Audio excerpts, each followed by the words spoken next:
Oui, merci Monsieur le Président.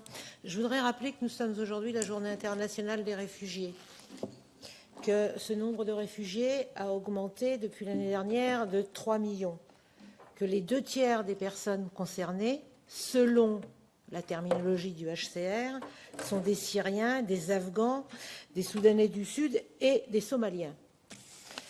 Donc quand je vous entends, mais ce n'est pas la première fois que je sais que nous sommes en désaccord, j'ai un peu de mal à comprendre un certain nombre de choses. D'abord, on fait comme si le droit d'asile était homogène dans l'Union européenne, comme si tout ressortissant d'un pays tiers avait les mêmes chances d'avoir l'asile selon les États.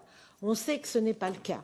C'est notamment pas le cas pour les Afghans, par exemple. Il y a des mouvements secondaires, comme on dit, importants entre l'Allemagne et la France en ce moment, parce que la France, à qui j'ai beaucoup de reproches à faire, mais a un taux d'acceptation sur les Afghans qui est supérieur à celui de l'Allemagne.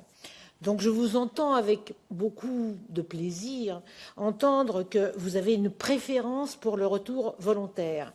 Moi, je dirais que nous devrions avoir une obligation et n'accepter que les retours volontaires, ce serait plus conforme, notamment par rapport aux pays concernés, à la situation des personnes concernées. Vous nous dites que, que les pays ont obligation d'accepter un ressortissant qui a quitté leur pays. Certes, mais il y a aussi l'article 13 de la Déclaration universelle des droits de l'homme qui nous dit que toute personne a le droit de quitter son pays. Donc comment on arrive à concilier les deux obligations internationales, y compris quand on demande aux autorités, on dit que les autorités se doivent de délivrer des documents de voyage et qu'elles participent à des procédures d'identification.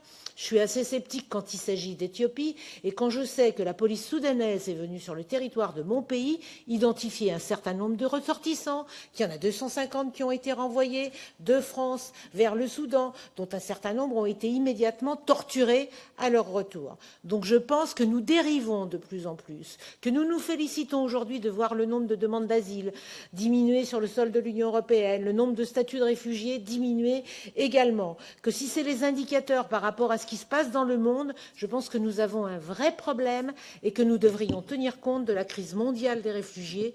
Or, nous sommes exactement en train de faire le contraire.